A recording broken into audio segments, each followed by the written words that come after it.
So guys, even Tinubu's nepotism is being circulated around the world. You can see that this international media platform has also broadcasted on that topic. You know, they went ahead to dig deep on some of the rottenness of this administration. I want you to take your time, go and look for this video on the social media, because I don't want any copyright wahala. So just take your time. You can see the caption there. Look for this channel and watch it to see the deals they are already doing. I mean, the deals, and why Tinubu even appointed his son-in-law to become the person to handle the Federal Housing Agency.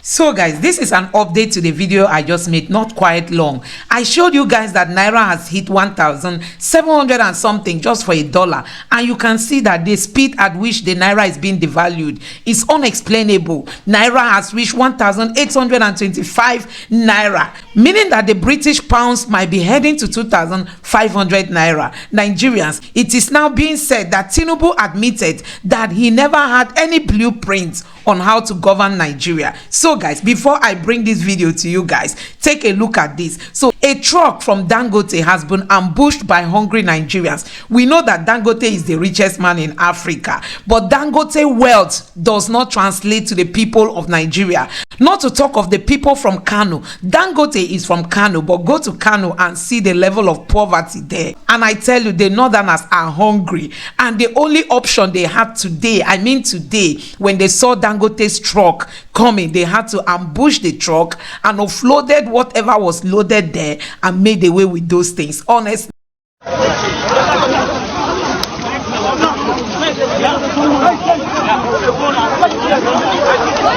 kun ga yadda ake ta kwasan kayan na ake ta kokowa maza da mata, ga hinan kowa gudu yake da kaya yadda yake so. Kun gani, kun ga yadda abun yake, kun gani.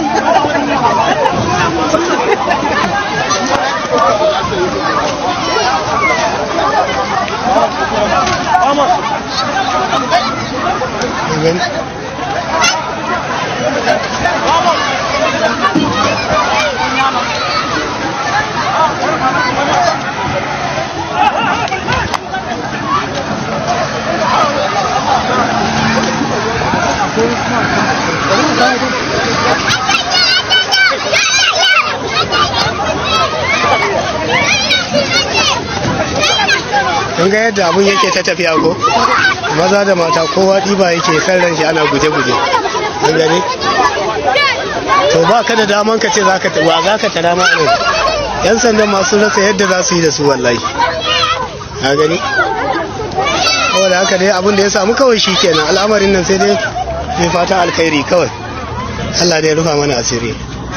A yi nan kaya abin da aka samu.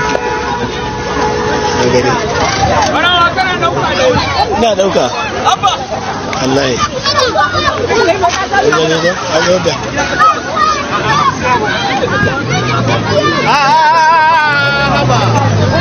honestly, Nigeria is on the brink. Nigeria is on the brink. Nigeria under Tinubu is unexplainable what is happening. Take a look at this. Bwala came out to defend Tinubu. He is calling on Tinubu's supporters to come out and speak up, that they should stop hiding. Look at what he said. He said, if you are a supporter of Tinubu, or you are his appointee in whatever capacity, or you are a member of his party, that is the APC, or you are a believer of his vision, or a lover of Nigeria, this is the time to come out and speak for him in appealing to Nigerians to be patient in these hard times of reform agenda. There are enough facts and figures to support his efforts. So Bwala is begging all Tinubu's supporters to come out on the social media or whatever, in any form they can, to come and start speaking for Tinubu, that people are quiet. Why are they quiet? If you read further to what this tweet, he was telling the people not to be afraid of, you know, the backfire or the clash they are going to receive, and the buzzwords that Nigerians are going to give them, that they should not be afraid. They should boldly come out to, you know, to come and speak for Tinubu. So talking about Tinubu and lack of vision, lack of blueprint on how to govern Nigeria, take a look at this video. Normally I don't pick my calls at night, but then I saw a message saying that Asiwaju wants to talk to you around 11 p.m. So I gave them a reply. I'm waiting. Immediately they saw my text, they called me back. And Aswaju called me. He says, Hajia, I said, sir. He said, I respect your stance on not accepting the appointment. I said, yes, sir. Because I can't be a zombie. I just can't follow you because you said I should follow you. Let me know what you have for us up north. Because if I made a mistake on Buhari, with you, the truth is written on the horizon. So I have to know what you have for us. He said he's in London, that if I can, I should go over. He offered to buy me a ticket. I said, no, sir, I can afford a ticket. And then he said, can I get a hotel for you? I said, yes, that I will appreciate. I took the next Lufthansa to London. I saw him that same night, and we sat. And I said, sir, the reason why I'm not accepting your appointment is because I don't know what you have for us up north. Because in the north, every single person is either waiting to be killed or kidnapped. We can't go on like this. What is your blueprint for us? He told me that he doesn't have anything for us. I said, you mean, sir, you don't have a blueprint? He said, I can't have a blueprint because if I have a blueprint, I will be stepping on too many toes and they might even kill me. This was what he said. I said, but sir, how can you rule without a blueprint? He said, I will only make a blueprint after winning the elections. I said, there will be a lot of distractions after winning the elections. You have to keep your eyes on the ball. He said, well, you know what? If you have anything you want me to put in my manifesto, then please bring it. I told him that I have an elders. We have a network for national salvation. I have our elder. I'll go meet him in Paris the next day. The next day, I left for Paris. I didn't get to see him, but we came back to London. We sat, and we already had a template. So he gave me something. We took something about the Almajiri, because the Almajiri is really a menace to us up north. They have been used as cannon fodder. And when you have able-bodied men that are doing nothing, in their millions, you will always get a problem. I told him about that. I wrote about that. I wrote about agriculture. I wrote about security and so many other things. Till date, I have not been allowed to see Aswaju, to even give it to him. Then I called one of his hangers-on, Ibrahim Masari. Ibrahim Masari, I called him. I said, see, look, I have this template. What happens? I need to see Aswaju to give this to him. He said, well, I'm sorry, Hajia, you are late because the manifesto has already been completed. Nasir El-Rufai has given us what the North needs, and according to him, all the North needs is state police. I know Nasir is a very brilliant and patriotic person. There is no way that anyone can tell me that Nasru will do such a thing, Nasru El-Rufai. But in any case, I was still being patient. Then we started at the campaign council. We've never been invited for any meeting. We've never been invited for any rally. And I have transcended, going to show my face. I can't. We have an appointment with destiny. We have an appointment with prosperity.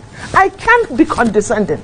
I tried to be patient. In fact, I wrote my letter of resignation over a month ago.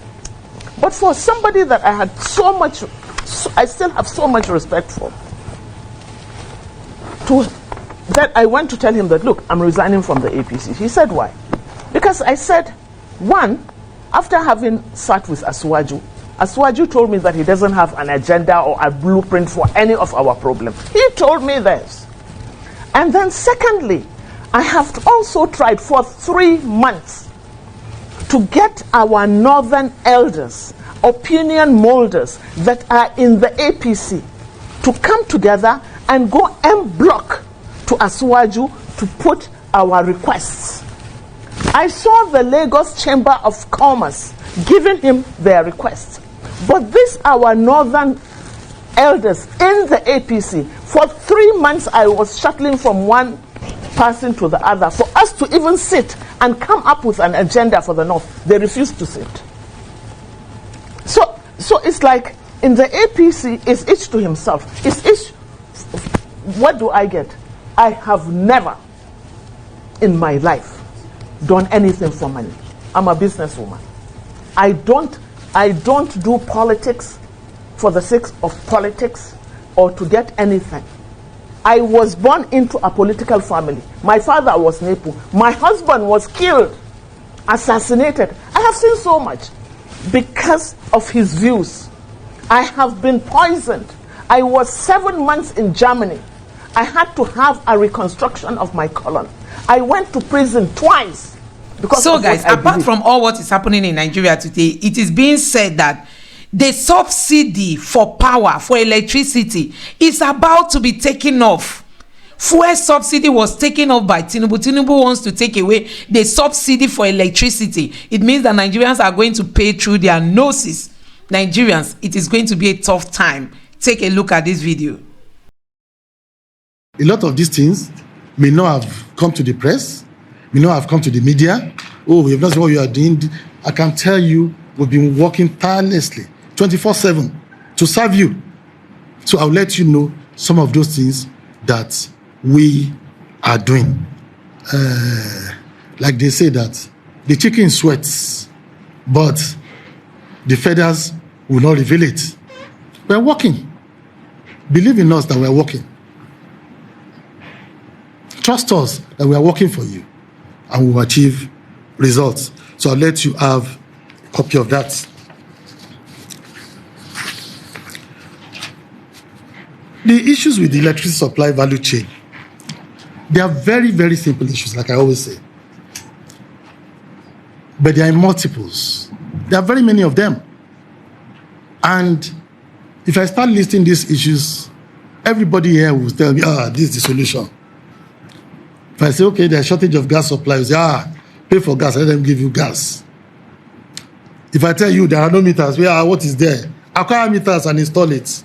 If I say that, our power lines are weak, transmission lines, reconduct line, do a reconductoring of the lines. If I say, the poles are falling for the distribution, buy new poles. I say, okay, collections is low for the discos. You tell us, I'll chase the debtors, get your collections. These are very simple issues, truly. But as simple as they are, why have we not solved these issues in the past 60 years? Which we all know that then something fundamental must be wrong. So there are multiple simple technical operational problems across all segments in the value chain, from the supply of gas to the thermal plants, to the operations of the turbines themselves, to evacuation of power generated, to transmission, that's long distance transport of power to load centers, to poor infrastructure for distribution, weak power lines, falling poles, inadequate meter, huge meter gap, tripping off of injection substations, feeders, and all that. These are issues, and they are multiple. But they are made complicated by lack of sustaining liquidity and infrastructural funding, as well as structural misalignment within the sector. That is the complications. Liquidity, funding of investment and infrastructure improvements, and lack of compliance with market rules in this sector. If we're able to solve these complications, I can tell you the other issues are too simple to resolve. Because electricity may look abstract to a lot of us, but it is not different from the normal economic goods and services that we consume on a daily basis. because it involves just 3 segments in the value chain, which is production, in layman's language, transportation, and delivery. Production is the generation, which can come from a hydropower plant as a source. It can come from thermal plants using gas. It can come from solar. It can come from wind. Any other biogas source. The transportation is what we refer to as transmission, which is transportation over a long distance from the power generating company's location to where the power is required, which is the load or demand center. That's transmission. Then the last segment is distribution. That is delivery. That is delivery into doorsteps of power consumers, which is households, businesses, and industries. It is not more than that. That is the value chain. But does the value chain operate on a natural economic model? Does it? If we cannot solve that issue, and there are ways to solve it, multiple ways to solve it.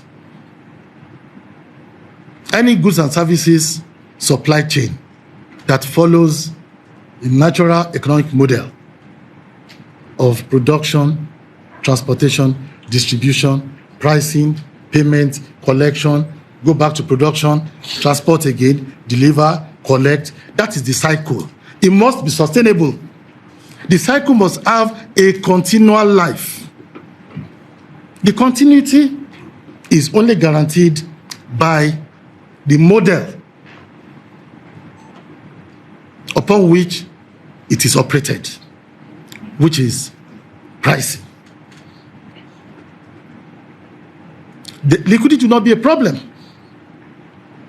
The operators will have enough money to do production, to transport, so guys, to I deliver. don't know what you make of all this. This is just to tell you that Tinubu does not have any plan for Nigeria. No plan at all, at all, at all. Let me know what you think about all this in the comment section below. Please don't forget to subscribe to the channel and turn on the notification bell. Thank you.